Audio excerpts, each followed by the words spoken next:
Hi learners, hope you guys doing great, having a great time already. Chapter के 4 parts आ चुके हैं भाई साहब। फीचर्स पढ़ लिए, इंपॉर्टेंस पढ़ लिए, नेचर्स पढ़ लिए, सारी चीजें पढ़ ली। अब सर एक बचा है सिर्फ 3 टॉपिक। एक है हमारा नेचर एज अ प्रोफेशन, एक हमारा बचा है लेवल ऑफ मैनेजमेंट, एक कोऑर्डिनेशन, इफेक्ट फंक्शन। 4 टॉपिक बचे। आज कोशिश करते हैं आज की वीडियो में 2 टॉपिक कवर कर ले, कल के वीडियो में 2 टॉपिक, और उसके बाद आपका चैप्टर खत्म थर्सडे को। संडे को, इस संडे हम लोग करने वाले लाइव क्लास गाइस। बहुत दिन हो गए, बहुत बच्चों से लाइव मिले नहीं है, तो संडे को लाइव होगा। एक टाइम आपको दिया जाएगा, जितने हो सके उतने बच्चों को लेकर आना है। सेशन क्रिएट हो जाएगा, तब तक कोशिश कीजिएगा जितने हो सके उतने बच्चे आ जाए। तो शुरू करते हैं बिना कोई टाइम वेस्ट किए। Management as a profession. Sir profession मतलब क्या होता है? तो सर प्रोफेशन का मतलब होता है ऐसी कोई क्वालिफिकेशन जो भाई साहब कहीं ना कहीं एकदम, इसके अगर हम फीचर्स ही पढ़ते हैं तो सबसे पहले इसकी फीचर से समझ आ जाएगा कि profession is all about a well defined organisation. Well defined होता है। फॉर एग्जाम्पल, आप में से कई बच्चे होंगे जो 12th के बाद सोचेंगे चलो सर हम सीएमए करते हैं, या कई बच्चे होंगे जो सोचते हैं कि चलो सर हम 12th के बाद सीए करते हैं, सीएमए, सीए, सीएस, या तो एकदम वेल डिफाइंड। ऐसा है प्रोफेशन क्यों है? क्योंकि गाइस एकदम वेल डिफाइंड है। यहां पे सारी चीजें, अगर बात करें हम सीएमए की, तो सबसे पहले होगा सीएमए फाउंडेशन, फिर हमारा होगा सीएमए इंटरमीडिएट, फिर एट द एंड हमारा क्या होने वाला है? एट द एंड हमारा कहीं ना कहीं होगा सीएमए फाइनल। ये सारी चीजें कहीं ना कहीं एकदम प्रॉपरली, एकदम व्यवस्थित, सही तरीके से डिफाइंड है। क्या सर हमारे मैनेजमेंट में भी चीजें डिफाइंड है? यस सर, डिफाइंड है ना। हमने 11th में पढ़ा बिजनेस, 12th में मैनेजमेंट पढ़ रहे हैं, फिर सर हम बीबीए करते हैं, एमबीए करते हैं, चलता रहता है, और फिर मास्टर्स और भी बाहर जाके भी कर सकते हैं, पीएचडी भी कर सकते हैं। वेल डिफाइंड है। पूरा कोर्स होता है सर, बीबीए का, एमबीए का 2 साल का कोर्स है, 3 साल का कोर्स है। पूरा कोर्स कहीं ना कहीं प्रॉपरली वेल डिफाइंड है। यहां पे सारी चीजें प्रॉपरली बताइए, बिल्कुल बताइए। क्या सर मैनेजमेंट भी वेल डिफाइंड होता है? यस सर, ये तो हो गया फर्स्ट पॉइंट। सब प्रोफेशन में एक चीज आती है, डॉक्टर, सीए, लॉयर, ये सब प्रोफेशनल क्यों कहलाते हैं पता है? अगर हमें किसी को डॉक्टर बनना है, हमारा किसी को सीए बनना है या लॉयर बनना है, उसको कहीं ना कहीं ना सबसे पहले वो एग्जाम देनी पड़ती है, खड़ी तपस्या करनी पड़ती है। जब सीए, सीए में करना जब जाओगे तो you need to give a lot of efforts. आपको बहुत मेहनत करनी पड़ती है, आपको जी जान लगानी पड़ती है। इनमें आप तभी जा सकते हो, अभी प्रोफेशन तभी कर सकते हो जब कहीं ना कहीं आप वो डिग्री हासिल कर लो। बिना सीए करे आप नाम के आगे सीए नहीं लगा सकते। मैं सीए गिरीश अग्रवाल हूं क्योंकि मैंने सीए के एग्जाम दी थी।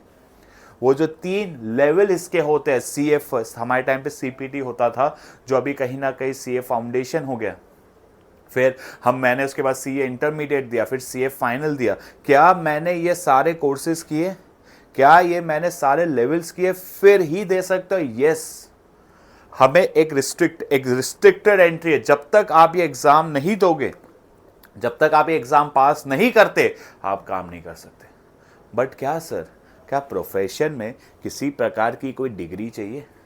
सॉरी, मैनेजमेंट में किसी प्रकार की डिग्री चाहिए? आज आपके पापा एक दुकान चला रहे, he is managing 20 peoples, 30 peoples.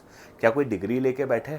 Sir दुनिया के बड़े से बड़े एंटरप्रेन्योर्स, सर दुनिया के बड़े से बड़े मैनेजर्स, उनके बीच में एक ही चीज कॉमन है कि मैक्सिमम लोग आप देखोगे they are college drop outs.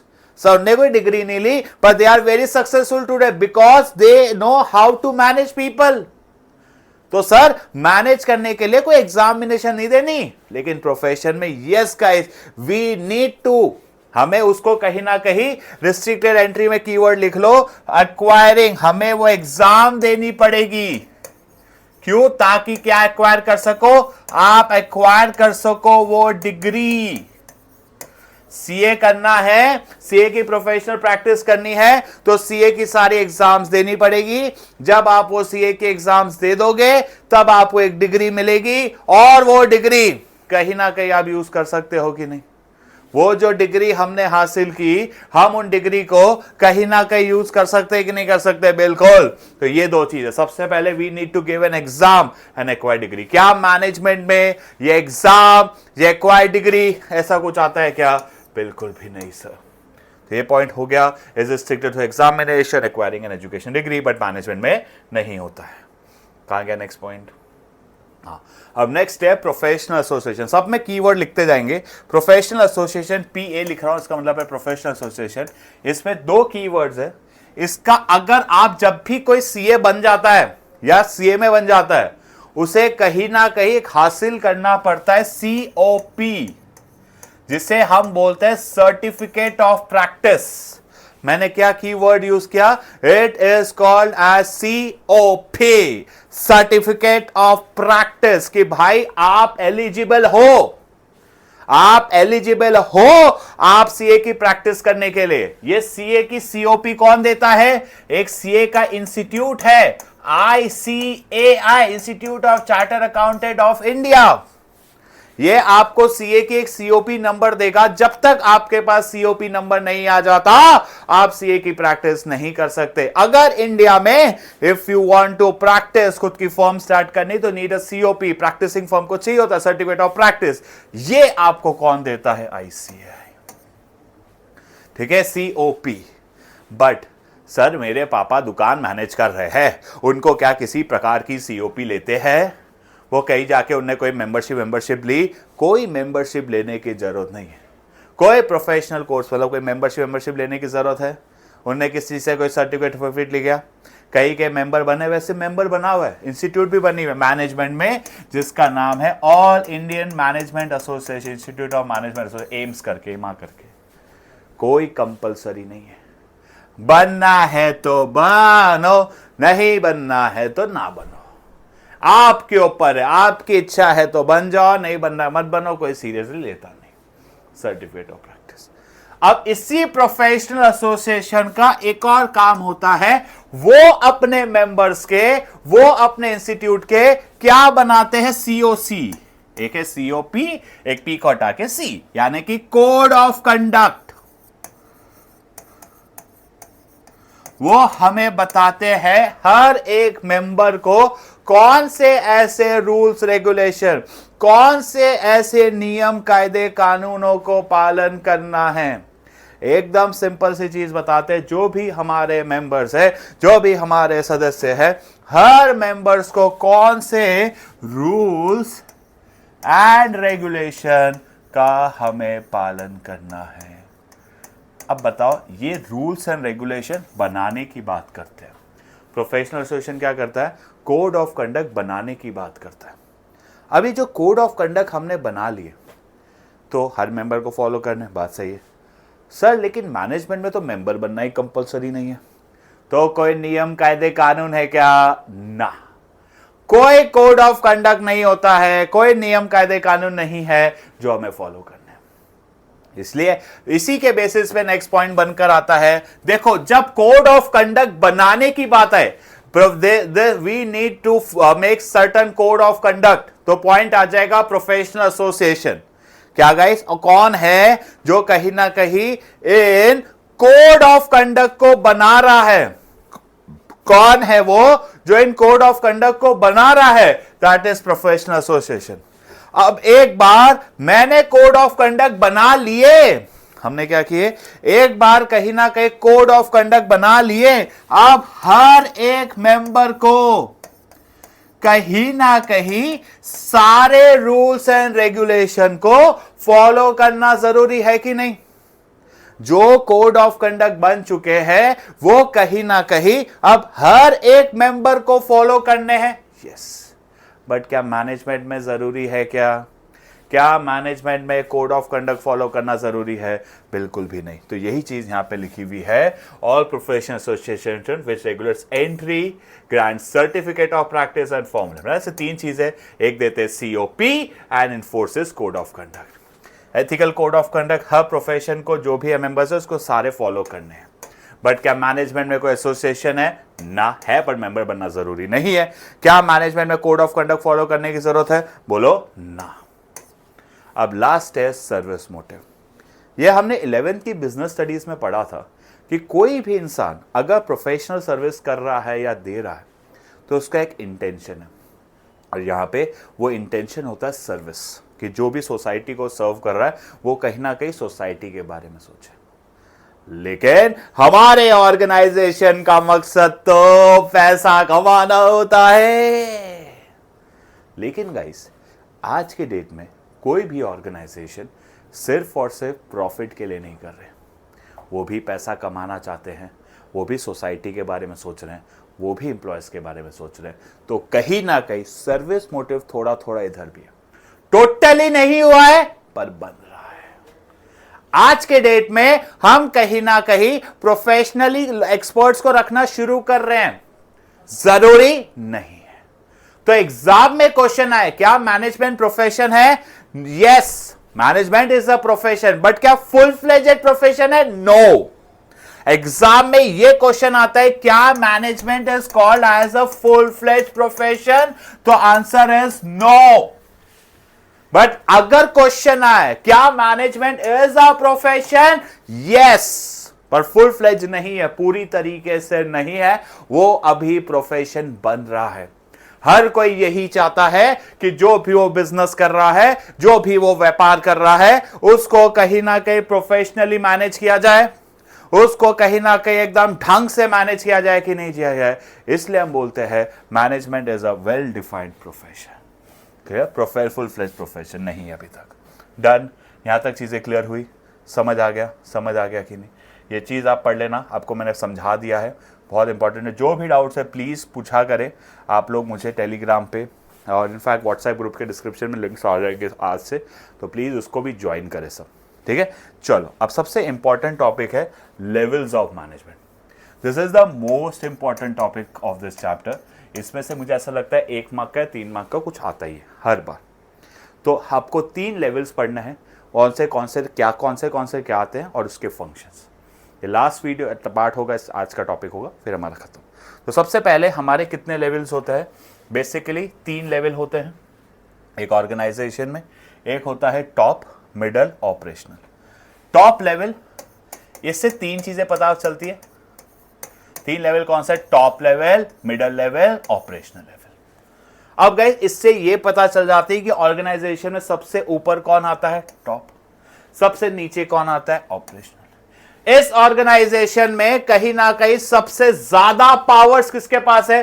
Top level के पास। टॉप लेवल काम किसको देगा? मिडल लेवल को। ऑपरेशन लेवल काम किधर से लेगा? मिडल लेवल से।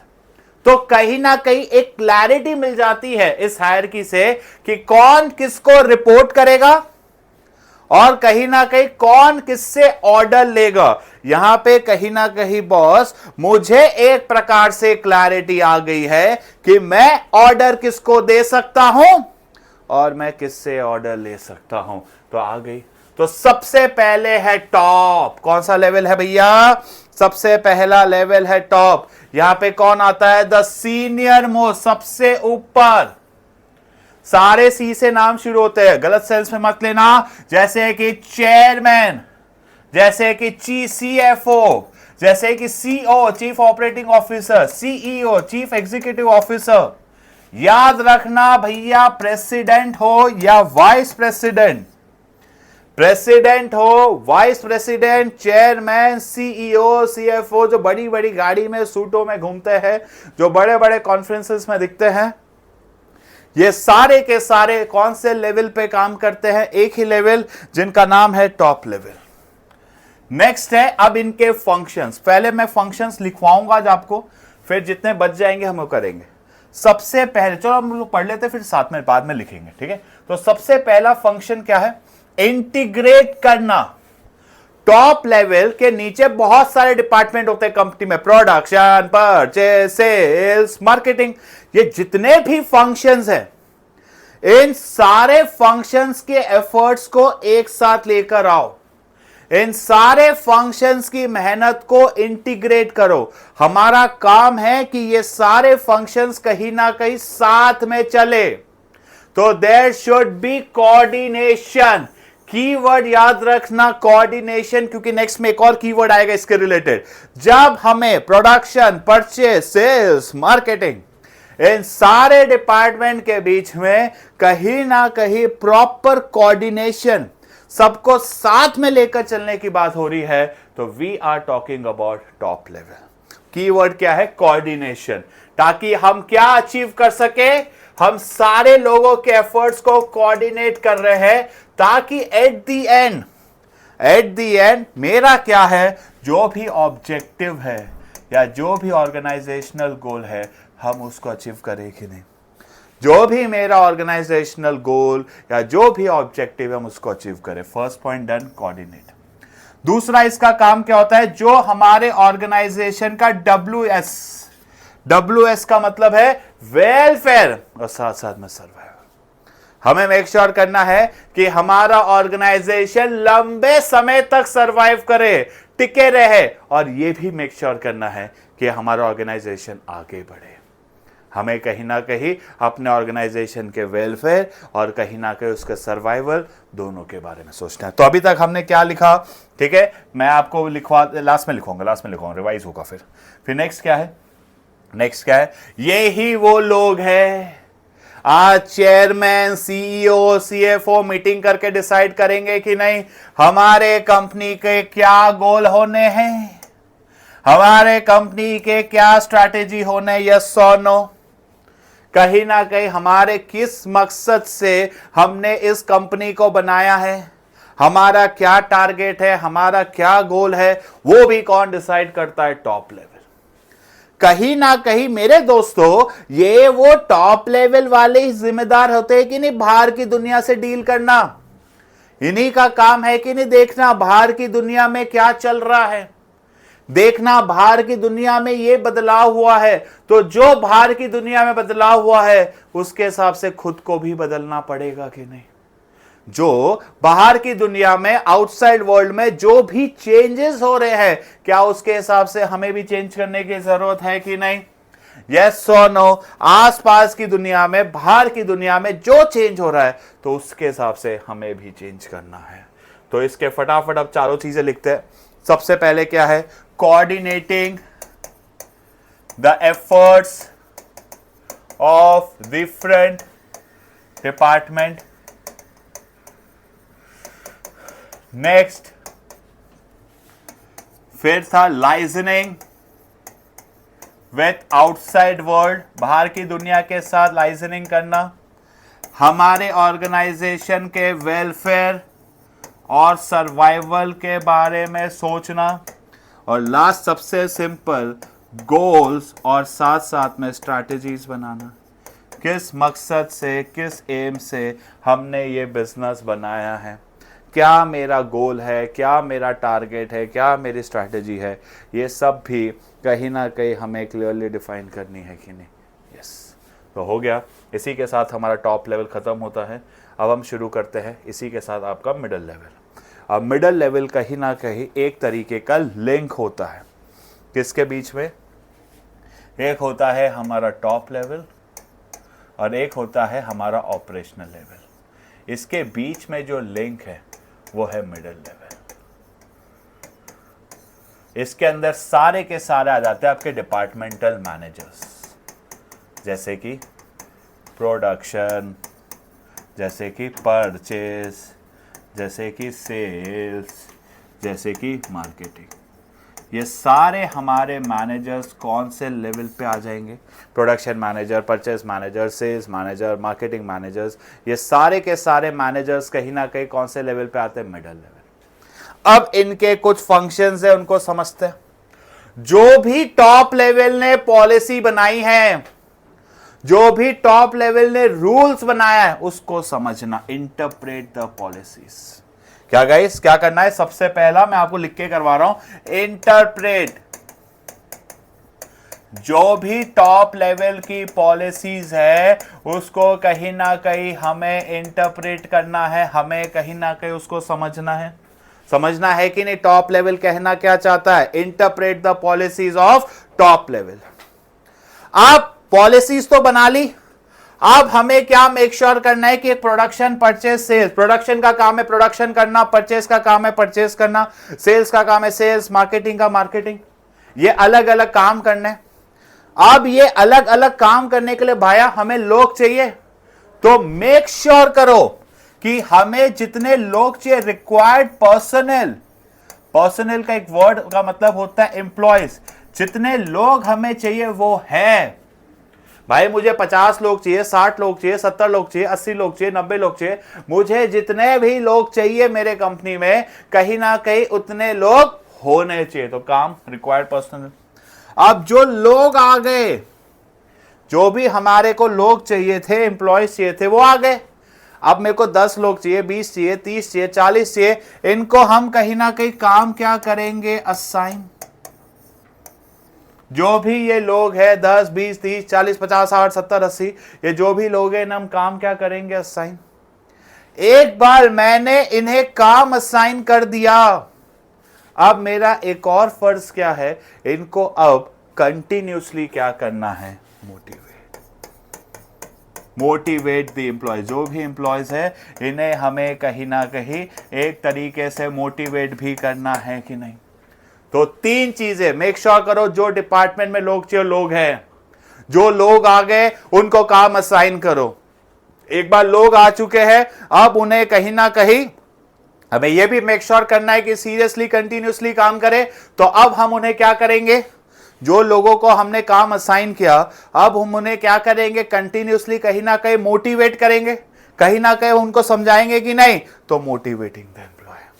और सबसे लास्ट है कॉर्पोरेट करना। किसके बीच में? Between various department. जो हमारे अलग अलग डिपार्टमेंट है, जैसे कि प्रोडक्शन, परचेज, सेल्स, मार्केटिंग। इस एक डिपार्टमेंट को, प्रोडक्शन वाला हूं मैं, मुझे परचेज के साथ चलना पड़ेगा। मैं प्रोडक्शन वाला हूँ, मुझे सेल्स के साथ चलना पड़ेगा। मैं प्रोडक्शन वाला हूँ, मुझे मार्केटिंग के साथ चलना पड़ेगा कि नहीं। क्या गाइस, हमें कॉर्पोरेट करने की ज़रूरत है कि नहीं?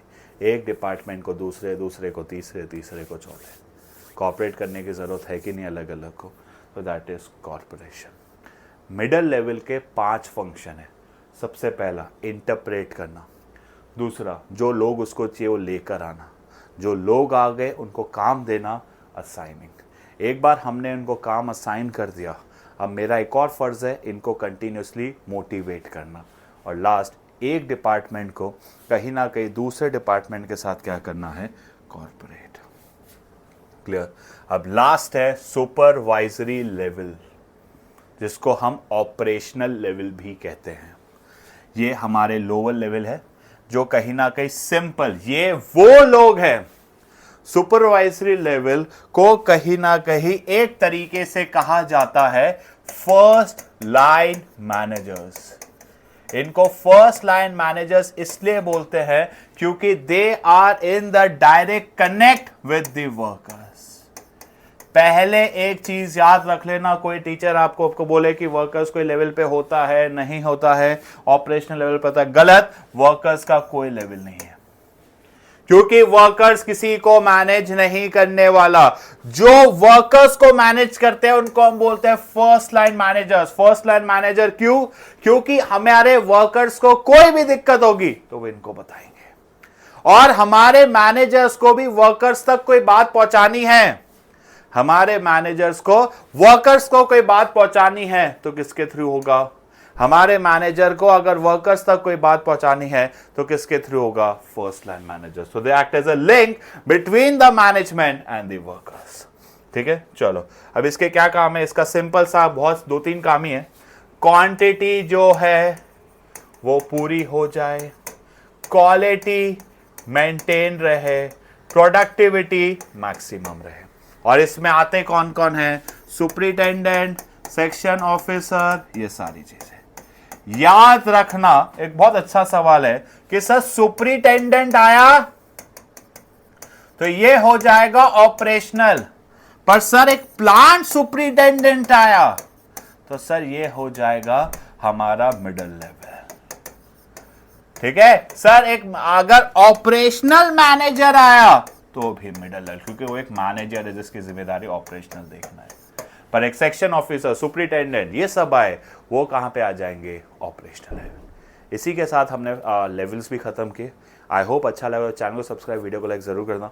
जो बंदा ये वीडियो देख रहा है प्लीज एंड तक देखना। एक मैसेज है, मुझे ये चीज़ जाननी कि कौन कौन बच्चा लाइव देखना चाहता है संडे को, तो बहुत इंपॉर्टेंट है मेरे लिए। तो मिलते हैं संडे लाइव सेशन पे। आज के लिए इतना ही, पढ़ते रहिए, मिलते हैं नेक्स्ट क्लास में। तब तक take care, bye bye guys.